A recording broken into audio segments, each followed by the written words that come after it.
Hello friends, मेरे इस YouTube channel में आपका स्वागत है। इस लेक्चर में हम लोग देखेंगे सर्वेइंग के इंटरव्यू क्वेश्चन के बारे में। ये इस सीरीज़ का पहला पार्ट है। तो चलिए शुरू करते हैं। सबसे पहला क्वेश्चन है ऑब्जेक्ट ऑफ सर्वेइंग। सर्वेइंग का ऑब्जेक्ट क्या है? तो इसका आंसर है it is preparation of plan और मैप। ठीक है, प्लान और मैप। अब आपको एक क्वेश्चन होगा कि प्लान और मैप क्या होता है। इसी के रिलेटेड हमारा दूसरा क्वेश्चन भी है, difference between plan and map. तो चलिए मैं आपको सबसे पहले प्लान बता देता हूँ। इसको मैं टेक्निकल टर्म में बताऊँ तो large scale representation of small area. ठीक है, large scale representation of small area. और ये प्लान है वो स्मॉल एरिया के लिए ही हम लोग यूज़ करते हैं। फॉर एग्जांपल हमारा घर का प्लान होता है, कोई भी हम लोग बिल्डिंग बना रहे हैं उसका प्लान होता है, या कोई हम लोग फैक्ट्री बना रहे हैं उसका प्लान होता है, उसका मैप नहीं होता। फिर मैप क्या होता है? Small scale representation of small area. इन दोनों में डिफरेंस, इसमें लार्ज स्केल रिप्रेजेंटेशन और इसमें स्मॉल स्केल रिप्रेजेंटेशन होता है। ठीक है, ये मैप हम लोग लार्ज एरिया के लिए बनाते हैं।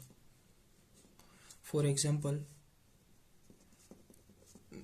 Map of India, map of Madhya Pradesh, map of Gujarat. इसी तरीके से हम लोग रिप्रेजेंटेशन करते हैं मैप का। अगर आपने प्लान वर्ड सुना होगा तो प्लान क्या होगा कि हमारे हाउस का प्लान, उस स्मॉल एरिया के लिए प्लान होता है। फिर टाउन प्लान होता है, टाउन प्लान। इस तरीके से टाउन और हाउस का प्लान होता है, लेकिन जो बहुत बड़ा एरिया होता है उसका मैप होता है। ठीक है, उसके बाद तीसरा question, what is the principle of surveying. Surveying के दो प्रिंसिपल है। पहला, to work whole to part. ठीक है, to work whole to part मतलब इसका क्या मीनिंग होता है वो मैं आपको बताता हूँ। मान लीजिए ये कोई हमारे पास एक एरिया है, ये होल एरिया, इसको हम लोग छोटे छोटे पार्ट में डिवाइड करते हैं, छोटे छोटे ट्राइंगल में। मान लीजिए ये कोई हमने एक पॉइंट ले लिया।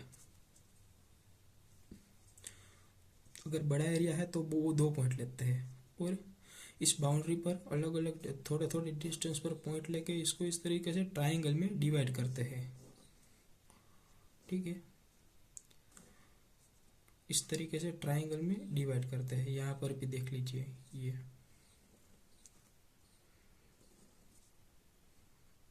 इस दोनों को भी कंबाइन कर देते हैं।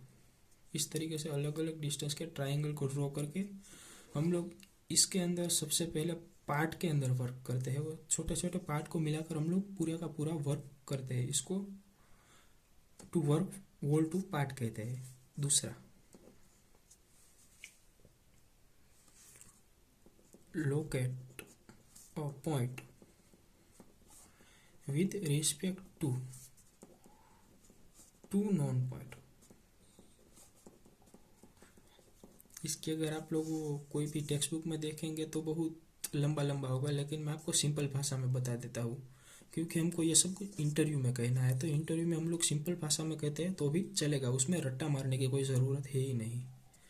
मतलब कि कोई भी पॉइंट, एक पॉइंट को किसी भी दो नॉन पॉइंट के रेफरेंस में लोकेट करना होता है। मान लीजिए ये ए और बी नॉन है और हमको सी पॉइंट लोकेट करना है, तो हम लोग किस तरीके से कर सकते हैं? सबसे पहला तो हमको ये दो डिस्टेंस पता हो। दूसरा, एक डिस्टेंस और एक एंगल पता हो, और तीसरा दोनों एंगल पता हो। ये 3 प्रकार से होता है, मतलब डिस्टेंस डिस्टेंस डिस्टेंस एंगल और दोनों एंगल। ये 3 प्रकार से हम लोग ये लोकेट कर सकते हैं किसी भी पॉइंट को। उसके बाद में चौथा question, what do you mean by geodetic survey. तो जियोडेटिक सर्वे का मतलब क्या होता है ये मैं आपको बताता हूँ। जियोडेटिक सर्वे का मतलब, मान लीजिए ये हमारी अर्थ है, इस अर्थ के कर्वेचर को हम लोग कंसीडर करते हैं, उस सर्वे को जियोडेटिक कहते हैं। मान लीजिए हमारा कोई सर्वे इस पॉइंट से इस पॉइंट तक ये पूरा का पूरा एरिया का सर्वे करना है, तो इसमें हमको ये कर्वेचर को कंसीडर में लेना पड़ेगा, वरना हमारा सर्वे है वो सही से नहीं हो पाएगा। इस प्रकार के सर्वे को हम लोग जियोडेटिक सर्वे कहते हैं। अगर मान लीजिए यही अर्थ पर अगर हमको कोई इतना डिस्टेंस है, सिर्फ इतना है, इनका सर्वे करना है, तो इसको तो हम लोग स्ट्रेट लाइन मान के भी सर्वे कर सकते हैं, ठीक है। तो इसको प्लेन सर्वे कहते हैं। इसमें क्या कंडीशन होती है, ग्रेटर देन 250 किलोमीटर स्क्वायर इतना एरिया हो तो जियोडेटिक करते हैं, और अगर लेस देन 250 किलोमीटर स्क्वायर हो तो प्लेन सर्वे करते हैं, ठीक है। समझ में आ गया होगा। अब what do you mean bye ranging.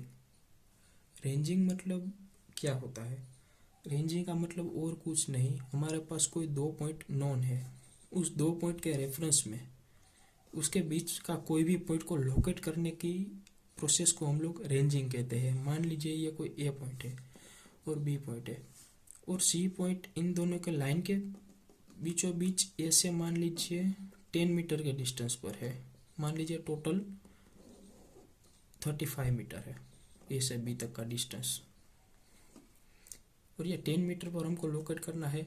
तो यहाँ से हमको स्ट्रेट लाइन एक लेनी पड़ेगी और बीच में रेंजिंग रोड होता है, उसको हमको एक आदमी को कहना पड़ेगा थोड़ा लेफ्ट लो थोड़ा राइट लो, इस तरीके से करके हमको इसके एग्जैक्ट सेंटर में लाना होगा। इस प्रोसेस को हम लोग रेंजिंग कहते हैं। आई होप आपको ये सब कुछ समझ में आया होगा। अगर आप मेरे चैनल पर पहली बार वीडियो देख रहे हैं तो मेरे चैनल को सब्सक्राइब करना मत भूलिएगा।